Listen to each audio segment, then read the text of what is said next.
Price be to God. Velankanni മാതാവിനോട് പ്രാർത്ഥിക്കാത്തവരായി നമ്മളിൽ ആരും ഉണ്ടാകത്തില്ല. എന്നാൽ എന്താണ് വേളാങ്കണ്ണിയിലെ അത്ഭുതം എന്നറിയാമോ? 1597 തമിഴ്നാട്ടിലെ മാതാകുളത്ത് കാലിന് വൈകല്യമുള്ള മോര് വിൽക്കുന്ന ഒരു സാധാരണക്കാരനായവന് പ്രത്യക്ഷപ്പെട്ട മാതാവാണ് വേളാങ്കണ്ണി മാതാവ്. അമ്മ തന്റെ കയ്യിൽ ഒരു കുഞ്ഞിനെ പിടിച്ച് അവന് പ്രത്യക്ഷപ്പെട്ടിട്ട് പറഞ്ഞു, എന്റെ മകനായി ഇവിടെ ഒരു ആലയം പണിയുക, അത് ഈ ദേശത്തെ അധികാരികളെ അറിയിക്കുക എന്ന്.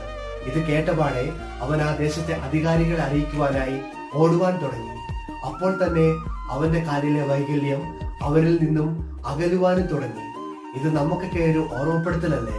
പരിശുദ്ധ അമ്മയോട് ചേർന്ന് ഈശോയ്ക്ക് വേണ്ടി ഇറങ്ങുവാൻ തുടങ്ങുമ്പോൾ നമ്മുടെ പല വൈകല്യങ്ങളും നമ്മളിൽ നിന്നും അകലുമെന്ന ഒരു വലിയ ഓർമ്മപ്പെടുത്തൽ. ആരോഗ്യ മാതാവ് എന്നറിയപ്പെടുന്ന വേളാങ്കണ്ണി മാതാവ് നമ്മളെ ഓരോരുത്തരെയും ശക്തിപ്പെടുത്തട്ടെ, അനുഗ്രഹിക്കട്ടെ.